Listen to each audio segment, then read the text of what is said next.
Hey there, YouTube. Welcome back to Simple Sanctuary Garden. You guys want to do some fall gardening with me today?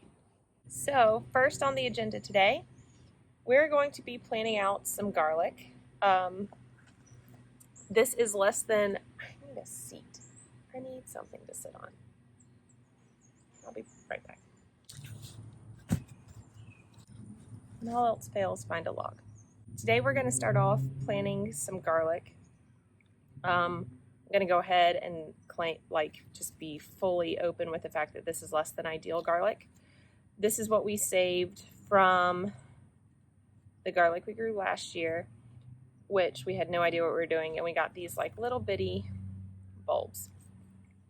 And as you can see, get real close. You don't really need to be that close, but they have sprouted.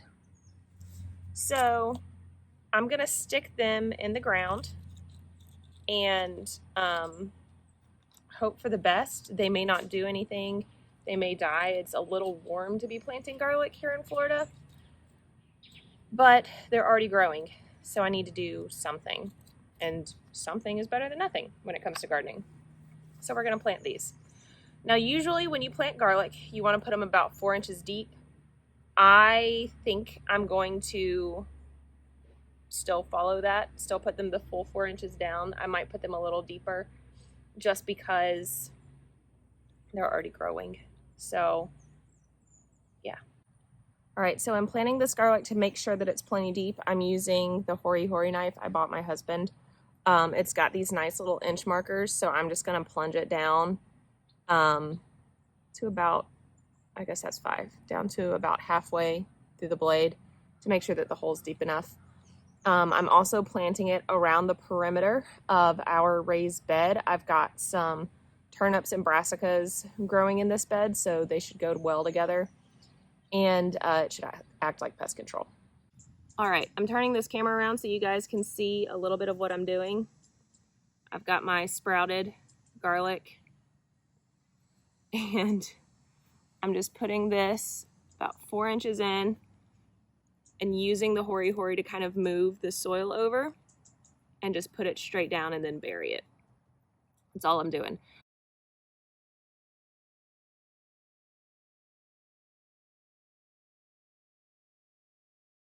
All right, so I've planted all the garlic that has sprouted. Again, it's kind of early to be doing this in Florida because we're not going to even have a potential frost, usually, according to the Farmer's Almanac, until like mid-November, which is when I wanted to plant this out. So this garlic is all going back into the fridge to stratify for a bit longer. We stratify it here because, like I said, we have a risk of frost starting mid-November, but our frosts really don't come, and just frost doesn't really come until like January or February. So if I want to grow things like garlic, which need a nice dose of cold, these puppies have to hang out in my fridge for quite a while. I just remembered what I wanted to show you guys. I started some fall tomatoes from cuttings from my summer plants, and they are way outdoing my summer tomatoes. My summer tomatoes never looked this good. So clearly fall is the time for tomatoes in Florida. Will y'all get a load of these guys? Look at how tall, number one, this one is. He's putting off sweet little buds. This dude just shot up. Like, he's thrilled with life. He's also got some nice buds forming. And then this guy has got tons of flowers. I've been coming out and giving them a nice tickle, hoping that they'll set. I mean, so many buds. This one looks like it's set because it's so widespread. These little leaves, that's usually a good indicator that there's some fruit forming. But they are all big and happy. There's no blight. I have not had pest pressure on them. It's amazing. These are already the best looking tomatoes I've grown in Florida. And they're technically in the wrong season. So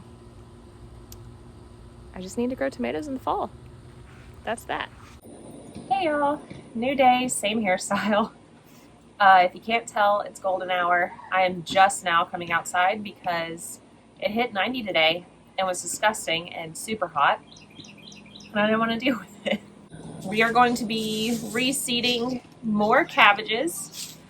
Like I said, it hit 90 today. I'm pretty sure it keeps killing off my seeds or preventing them from germinating just because it's way too hot. So I'm going to start 8 more and then bring them inside for them to germinate. The package says their ideal temperature is 50 to 75, and 90-degree days is definitely outside of that range. But while I do this, I thought I would tell you guys about my first week of completely no caffeine and no coffee. Last weekend was a little rough, I'm not gonna lie. By Sunday morning, I felt totally normal. Really, Saturday evening, I felt fine. Not 100%, I was still kind of tired, but the headache and everything like that had gone away. One of the things that really surprised me was I didn't think I was going to have a major caffeine withdrawal, because I usually am a 1 mug of coffee a day in the morning girl. I definitely had a lot of withdrawal. I definitely would not have been pleasant to be around. My husband was out of town last weekend, which is part of the reason I chose to do it then.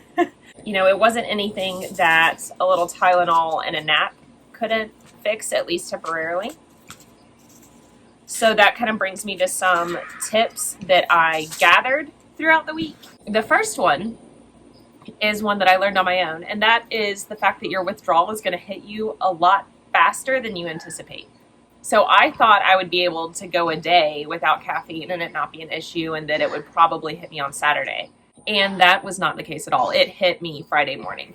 9 or 9:30 in the morning is when I took my first dose of Tylenol because of the headache. So your withdrawal is going to hit you faster than you anticipate. So just go ahead and swallow that pride pill. It's going to happen. The other huge help, and this was recommended to me by Natalie over at Hey It's a Good Life, as well as Ree from Essentially Ree, is dandelion tea and, I'm going to butcher the name, rooibos tea. I'll put the name down here. I don't know how to say that. I've only ever seen it written. Both of those were really good. They help you detox.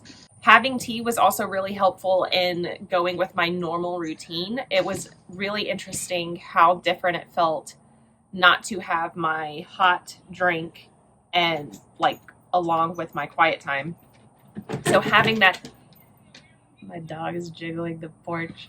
Having that tea was really, really helpful just to go along with my normal routine while everything else was resetting. But other than those things, and they're really not major things, even though I'm giving you a lot of details about them, it was a breeze. And now I feel at least normal, if not better than normal. Part of the reason that I was a little concerned was that I've been having heart palpitations for a couple months now, probably a little bit longer than that. And basically every doctor was like, yeah, it's probably stress. It was definitely stress. Cutting out caffeine has been a huge help with that. I'm still having them a little bit, but they've really gone down. Another thing that has been interesting, you guys may or may not have noticed because I try and selectively edit, but I have a slight hand trimmer. It does make doing YouTube kind of tricky. My hand trimmers have decreased significantly since cutting out caffeine. And I didn't think I was drinking that much caffeine, but apparently it was enough that cutting it out has made a huge difference in those two things alone. And I think that those two symptoms alone are enough to warrant me cutting out caffeine for an extended period of time just to see how my body resets. This past week has been good, but I think I'm going to keep it up for probably 6 to 8 months. Let my body fully detox and reset, and we'll see how it goes. If you guys have any questions about gardening in Florida in the fall or about cutting out caffeine and coffee, please feel free to leave those below. I'd love to share thoughts, ideas, or just discuss it with you. If you liked this video, found it helpful in any way, please be sure and give it a thumbs up. And if you want to follow along with us this fall as we experiment with fall Florida gardening, be sure and hit subscribe. Ginger's headed out too. Thank you guys so much for joining me. We'll talk soon.